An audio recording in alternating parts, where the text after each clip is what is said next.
Si tú miras conmigo en el Evangelio de Juan, en el capítulo 16, nuestro Señor Jesucristo hablando con los discípulos en capítulo 16 de Juan, en el verso 33, el Señor Jesucristo dice a sus discípulos estas palabras. Estas cosas, dice Jesús, os he hablado para que en mí tengáis ¿qué? Paz. Y luego el Señor hace una afirmación interesante. ¿Qué asegura Jesús acá? ¿Qué es lo que Él nos asegura?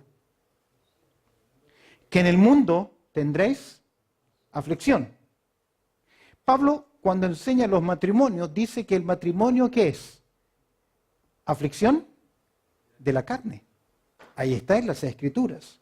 Las Escrituras no nos mienten. En el libro del Eclesiastés se nos dice lo siguiente, que si el hombre no afila el hacha, tendrá que trabajar más duro. Wow.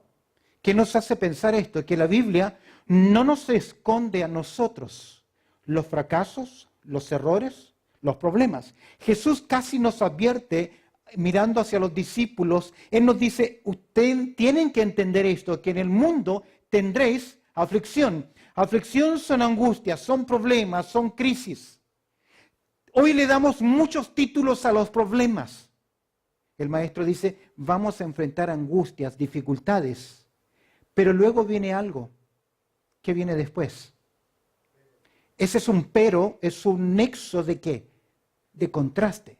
Es decir, los problemas, las crisis, los problemas son en nuestra vida inevitables. Donde hay dos personas habrá siempre ¿qué? Problemas. Aunque no haya nadie más, yo soy problemático. Y a veces me complico conmigo mismo en algunas áreas. Porque el ser humano es así. Sea por eso que el salmista habla a sí mismo y se dice, ¿por qué te abates qué? Oh, alma mía. En el mundo tendréis aflicción, pero dice el Señor, pero confiad, yo he vencido al mundo. En otras palabras, lo que nosotros vivimos y enfrentamos, Jesucristo ya también ¿qué?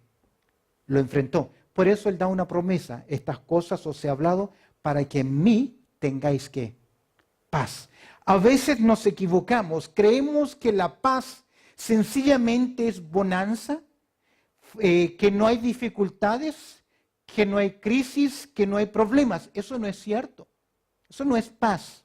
La paz significa que internamente, que espiritualmente, aunque luche emocionalmente, a pesar de que afuera está negro, oscuro, hay problemas, yo sé que hay alguien que cuida de mí y que no va a permitir que pase algo que escape a su control. ¿Qué dice Romanos 8:28? Romanos capítulo 8, verso 28. ¿Qué dice? Mira qué interesante, es teología pura. Todas las cosas que nos ayudan a bien.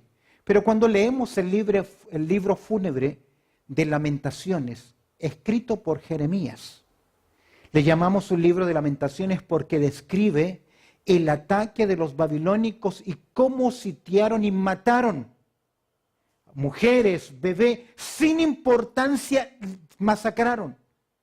¿Cómo es posible que Jeremías pueda escribir en ese libro, nuevas son cada mañana, grandes ¿qué? Tu fidelidad? Casi que uno no puede ¿qué? Entender. Esa es la paz de Dios, como lo describe Habacuc. Habacuc, él dice, aunque las ovejas sean quitadas de la majada y no haya fruto en la vid, es decir, no haya producto en esta tierra, yo igual confío en Jehová. Yo igual confío en Jehová. ¿Será por eso que Santiago nos dice, hey, tened por sumo gozo cuando os halléis ¿qué? En diversas pruebas? Digamos, seamos honestos, ¿tenemos gozo cuando tenemos pruebas? Yo he pasado una semana difícil con una complicación que hasta el momento no sé lo que es. Y no significa eso que estoy con un tremendo dolor estomacal o estoy con este problema y no es así. Pero el gozo que nos presenta Santiago es que vemos más allá del hoy, del problema, de las crisis. Es interesante, poco antes de su muerte el Señor Jesucristo presenta esta promesa a sus discípulos. Estas promesas fueron para guardarles a ellos, para animarles de las dificultades. Es interesante que Jesús ora por sus discípulos. ¿Recuerdas el verso 15 de Juan 17? Jesús le dice al Padre, no te pido que los quites del mundo, sino que los guardes ¿de qué?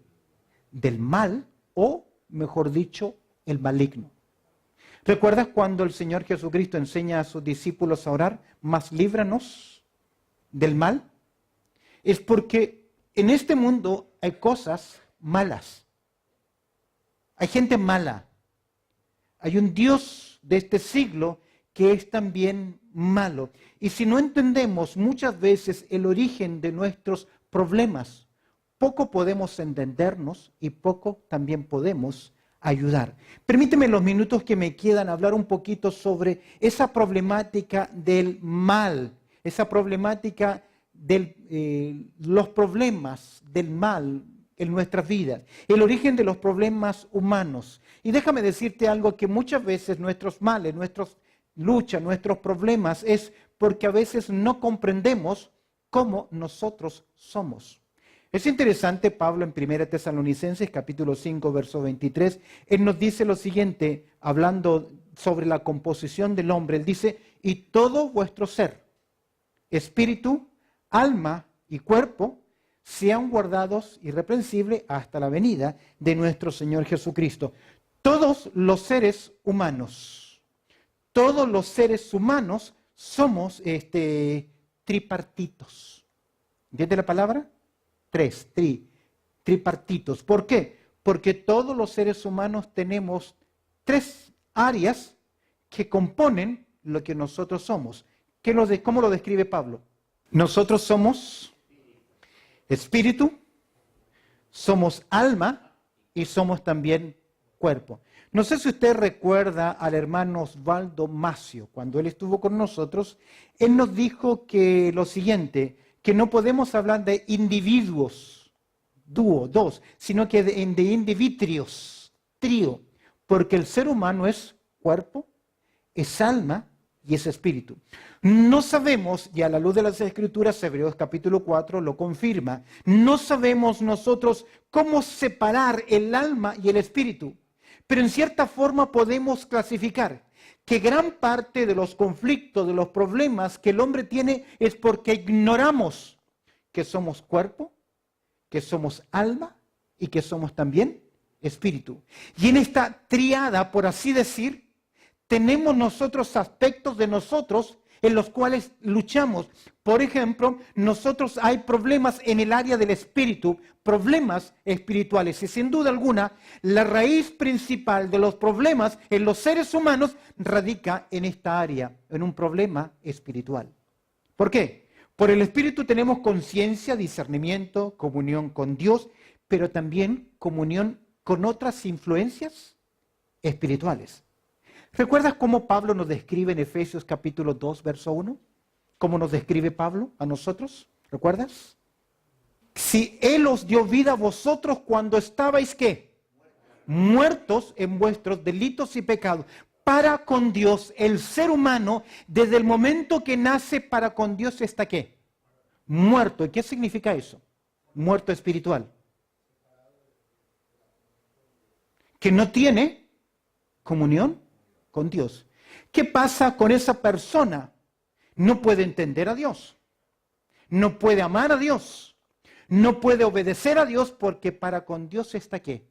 Muerto. Ahora, eso es comunión, pero eso no significa que su espíritu está muerto, porque todo ser humano está abierto a influencias espirituales. ¿Recuerdas en Levíticos 16, 17, 19? Cuando Dios advierte a la nación de Israel y les dice que no vayan en las prácticas de los pueblos de la Canaán, al final dice lo siguiente, para que no os contaminéis. ¿Por qué razón? Porque de alguna forma el juego en este tipo de prácticas contamina al ser humano. Hoy hablamos de tecnología. Cada vez que un hombre o una mujer entra en el juego, ya sea inocentemente de la tabla de la Ouija, que es lo más básico para los niños. Se hizo muy famoso un juego, también se vendía, una tabla de Ouija. Y lo que los niños o personas no saben, que esa es la primera iniciación en contacto con influencias demoníacas.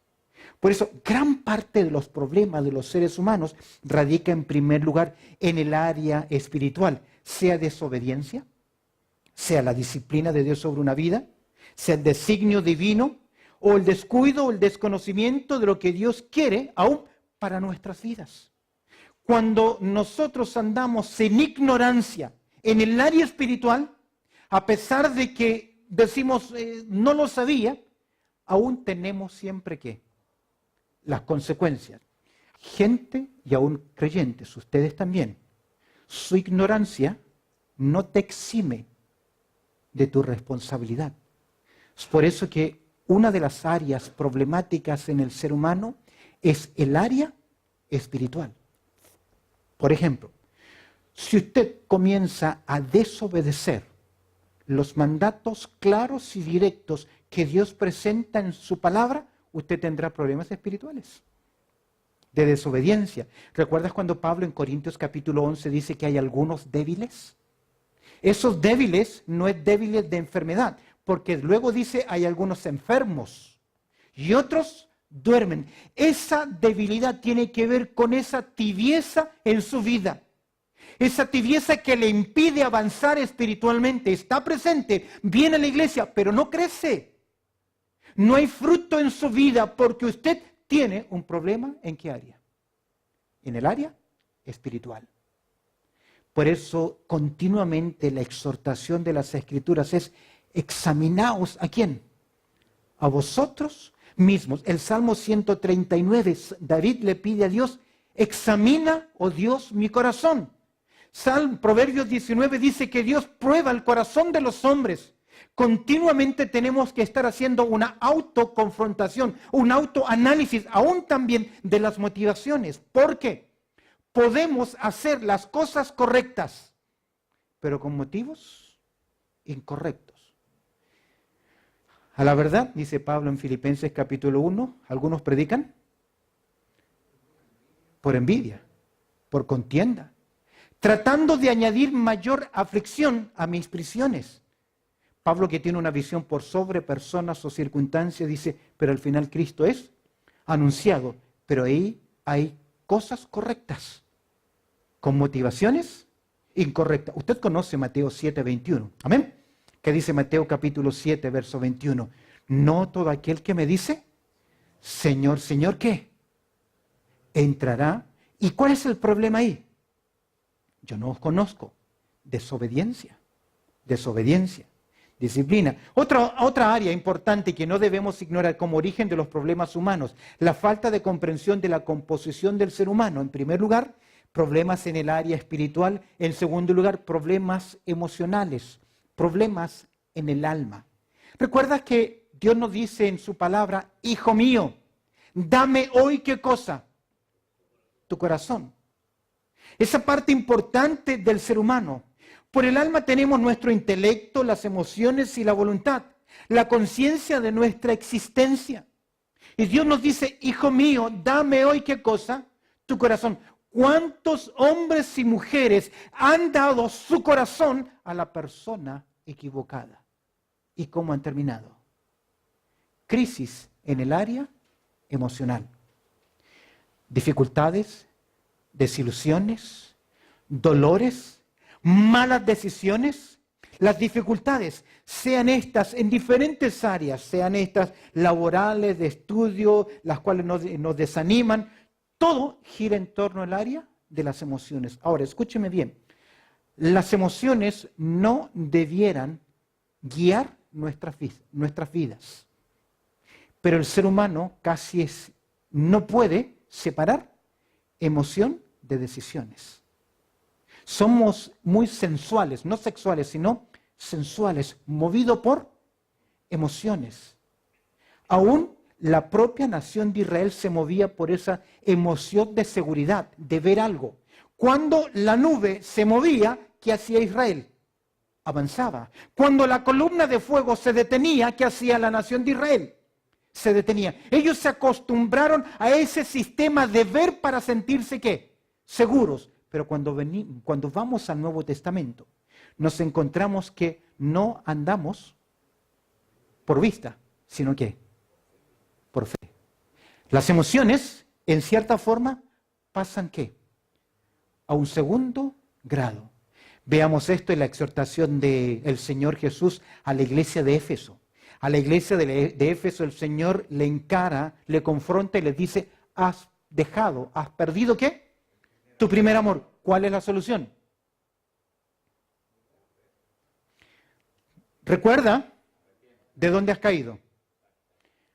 Arrepiéntete y haz las primeras obras. Pregunta, ¿dónde están las emociones ahí? Ahí no hay emociones. Ahí hay decisiones de la voluntad. Cuando decidimos correctamente, las emociones comienzan a alienarse, comienzan a caminar siguiendo los pasos. Por eso que muchos de nosotros tenemos serios problemas en las áreas emocionales. Nos molestamos hay dificultades, los dolores, tanto físicos como psicológicos y aún más. Usted sabe que gran parte de nuestras enfermedades no son físicas. ¿Son qué? Psicológicas. Pero igual que nos duelen. Igual está la experiencia del dolor. Nos duele las reacciones de personas. Acciones o inacciones. ¿Cuántas veces nos hemos sido molestos por el comentario que alguien nos dijo? O por lo impropio de una pregunta de alguien. O por sencillamente malos entendidos. Y creamos un dolor emocional. Y como somos emocionales y no obedecemos las Escrituras, nos quedamos ¿con qué? Acariciando ese dolor del pasado. Y muchas veces ese dolor del pasado comienza a madurar. Y comienza ¿qué? A contaminar nuestras vidas. ¿Cuáles son el origen de nuestros problemas? En primer lugar, espirituales. En segundo lugar, en el área emocional, el área del alma. Y en tercer lugar tenemos, obviamente, problemas ¿qué? Físicos. El cuerpo. El cuerpo. Sean estas dolencias, sean estas enfermedades crónicas. ¿Qué es una enfermedad crónica? Una enfermedad crónica es aquella que, según los médicos, pasada 2 semanas y no hay cura o solución, ya está a punto de ser clasificado como enfermedad crónicas. Enfermedades crónicas. ¿Cómo vivir con ellas? ¿Cómo convivir con la enfermedad? ¿Cómo convivir con la limitación? ¿Sabes que muchos creyentes han sufrido porque han sido maltratados en las iglesias? Y les han dicho, usted está enfermo, ¿sabe por qué? Por 2 cosas o 3. Primero, por ignorancia. Segundo lugar, por incredulidad. ¿Cómo por ignorancia y por incredulidad? Ignorancia porque Jesús llevó todas las enfermedades. Incredulidad porque no aplica fe a esa enfermedad. Yo estuve en campaña donde los predicadores decían, haga lo que usted no puede hacer en un acto de fe y Dios le sana. Y luego ver a esa persona con la misma enfermedad y decirle, usted tiene un problema espiritual, no tiene fe. Y yo me pregunto, ¿es así? Mis queridos, a veces tenemos enfermedades con las cuales debemos combatir, convivir. Timoteo tenía un problema estomacal. ¿Pablo tenía el don de sanidad o no? ¿Sí? ¿Por qué no le dijo a Pablo, ven, voy a orar por ti y qué? Y te sano. ¿Qué le recomienda a Pablo? ¿Un poco? De vino. No es que le enseñó a beber. Recuerde que en el contexto no habían aguas saneadas, no había agua purificada. La única forma de sanear un agua era ¿con qué?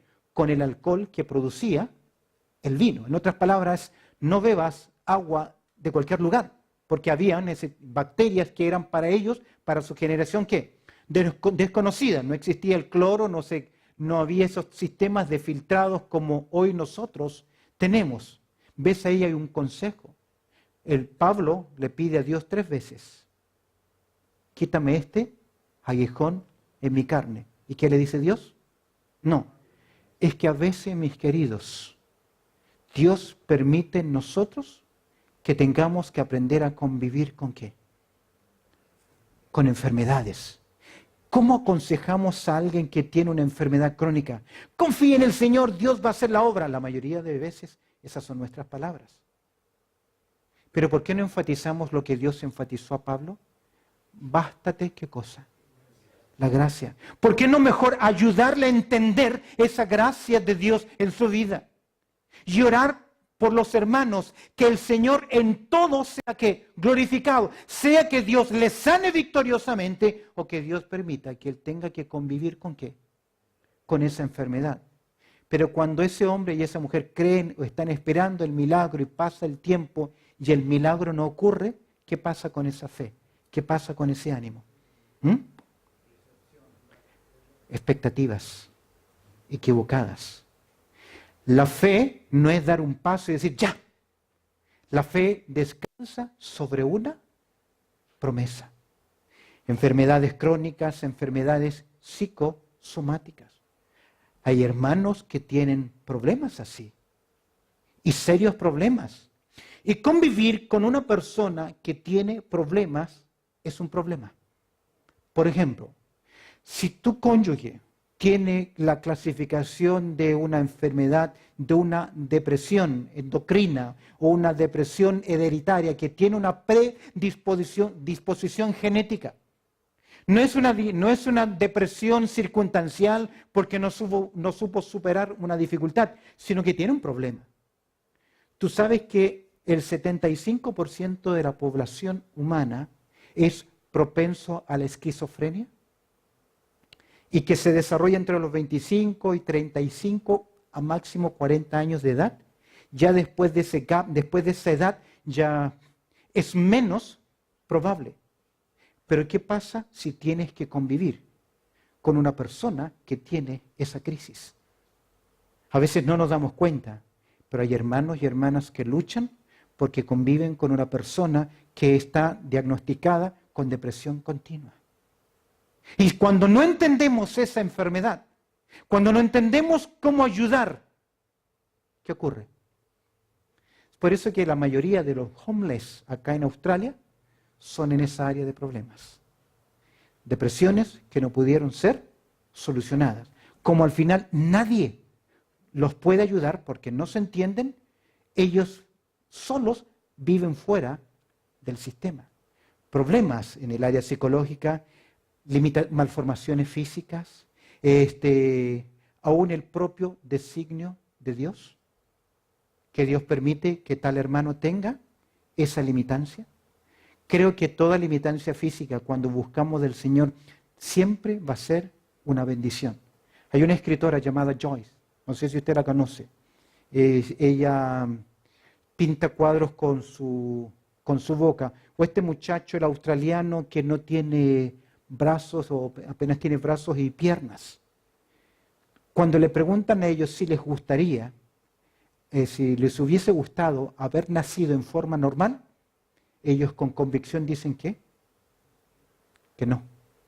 Porque ellos encontraron en ese designio de Dios el propósito de Dios en sus vidas. Interesantemente, Dios utilizó esa limitación, pero cuando no entendemos que a veces esas limitaciones son designio divino. Ahora también sufrimos físicamente por el daño que nos causan otras personas. Un conductor irresponsable, manejar a alta velocidad, perder el control.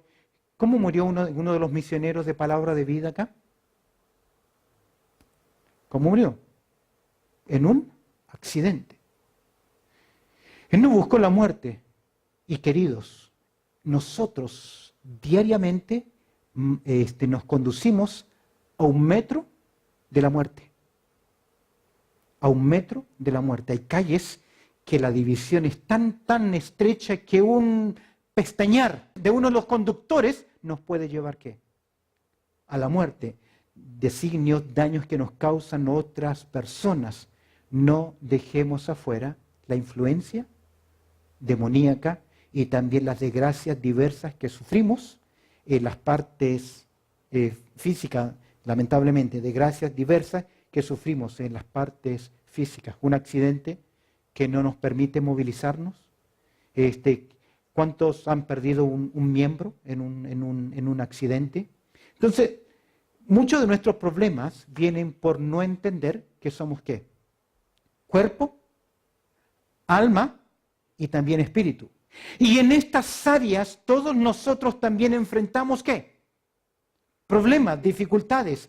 También, y permíteme con esto ir llegando ya a la conclusión, va a quedar un poco más de material ahí para que lo considere, la falta de comprensión de influencias externas. Uno es como nosotros fuimos formados, cuerpo, alma y espíritu. Y en estas áreas siempre vamos a tener ¿qué? Conflictos, dificultades. Pero también debemos entender que hay otros agentes externos que escapan a lo que yo soy o lo que nosotros somos, como por ejemplo la influencia directa de Dios en el hombre. En Juan capítulo 9 hay un caso de un muchacho que es ciego. Y los judíos, los hebreos, creían siempre que las enfermedades de los hijos eran producto del pecado de los padres. Si bien es cierto, Dios fue muy claro y le dijo a la nación de Israel que vuestro pecado los alcanzaría ¿qué? Hasta la cuarta generación. Y aún hablamos en el Antiguo Testamento de maldiciones transgeneracionales. ¿Ok? Yo creo que eso en la cruz se solucionó. Pero también entiéndame, ¿por qué Dios dice que aún hasta la cuarta generación habría conflictos espirituales? Es que estamos hablando de un periodo de la historia, en primer lugar, en que las familias vivían en círculos de clanes. Entonces era muy común ver al padre, al hijo, al nieto y al bisnieto viviendo ¿qué? Juntos. Ahora, si el padre principal era un borracho, ¿qué ejemplo iba a tomar el hijo? Usted lo ve en la televisión. Había una propaganda de cerveza y la cerveza pasaba el mismo tipo de cerveza de padre a hijo, de hijo a nieto. Y ahí usted lo ve. Cambiaban los personajes, pero la marca de la cerveza permanece. Eso era lo que ocurría en la nación de Israel. Y esto es lo que está haciendo ¿qué? Mi bisabuelo. Y si mi bisabuelo, mi abuelo, mi padre lo hacen, ¿qué? ¿Por qué yo no? Dígame, ¿a veces no cometemos imprudencia por la misma lógica? Si todos, ¿qué? ¿Lo hacen? ¿Por qué? Yo no. Seguimos esa influencia. Ahora, los discípulos le preguntan entonces, ¿quién pecó? ¿Y cuál fue la respuesta del Señor? No, dice el verso 3, no, es que pecó ni su padre, sino para que las obras de Dios se manifiesten en él. A veces ocurre esto. 11, 12 años creo que yo tenía. Me vino una enfermedad al punto que mi cadera izquierda cayó al piso. Ya no había movimiento en mi pierna izquierda. Mi abuelo, aún recuerdo, me llevó una mañana. Primero creyeron que era un resfriado, porque comenzó como un resfriado, y luego ya no pude caminar más. A los 4 días, mi abuelo me lleva se llamaba en aquel momento un policlínico, que era una especie de lugar no de emergencias principales, pero como un medical center de barrio. Yo recuerdo que él me llevó cargando en sus brazos, ese pobre hombre de 65 años de edad. Me cargó hasta aquel lugar. Desde ese mismo lugar, consultorio, me llevó la ambulancia al hospital de niños. Los médicos me observaron después de 3 días o más. Estuve ahí. Los médicos no dieron vuelta. Le pidieron a mi madre que iban a venir otros médicos. 3 o 4 semanas estuve ahí. El diagnóstico final fue: señora, usted tiene que aceptar a su hijo que el resto de sus días va a vivir sentado en una silla de ruedas. Mi madre conocía del Señor, mis abuelos también, criados en el Evangelio, pero por desilusiones con las iglesias, habían dejado de congregarse. Esa tarde, cuando el médico le da el diagnóstico a mi madre y le dice, usted tiene que resignarse a aceptar a su hijo en silla de rueda. Mi madre esa tarde, después de bajar del bus, del ómnibus, del micro, a 7 pequeñas cuadras de casa, se fue. Y en una de las cuadras, escuchó un grupo de hermanos evangélicos con un acordeón y guitarra cantando el coro, puedo confiar en el Señor.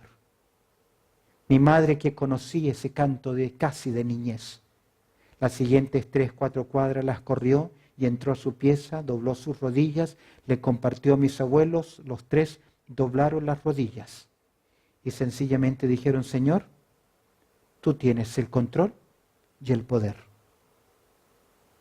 Día siguiente, mi madre me va a ver al hospital. Ella sabía cómo entrar al hospital para entrar antes de tiempo. Golpea la puerta donde era el pasillo para ir a ver a los enfermos, a los niños. Estaba con lock, con llave. Golpeó y alguien le abre la puerta del otro lado. Cuando se abre esa puerta y mira a la persona, yo era que estaba caminando. Mi madre habló con los médicos y le dijeron los médicos, señora, ¿usted cree en Dios? Sí, por supuesto. Aquí hay un milagro. Hoy se lleva a su hijo. A veces Dios permite situaciones difíciles para que Él sea glorificado. Mi madre y mis abuelos volvieron al Evangelio. Dios me llamó al ministerio pastoral. Mi hermana se ha casado con un pastor. Mi madre es una fiel creyente. Mis abuelos murieron en el Señor. Ese fue el milagro de Dios. Porque siempre Dios tiene un propósito. Ahora, yo no puedo decirle a nadie, Dios va a hacer lo mismo. Porque yo no lo sé. Ni tampoco puedo declarar, vas a hacer ¿qué? Sano. Pero sí debemos entender algo. Que a veces Dios permite cosas en nuestras vidas. Y aunque usted diga, no, no quiero, se oponga, van a venir ¿qué? Igual. ¿Qué ocurrió con Job? ¿Qué pasó con Job? ¿Por qué no fue Abraham, si fue contemporáneo? ¿Por qué no fue Lot? ¿Por qué no fue otro personaje? ¿Por qué fue Job? Por una sencilla razón. Dios es soberano y Él hace lo que Él quiere. Dejemos de luchar en contra de Dios. ¿Por qué esto? ¿Por qué aquello?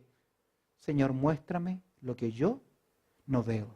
En el mundo usted va a tener problemas y va a tener crisis y no lo puede evitar.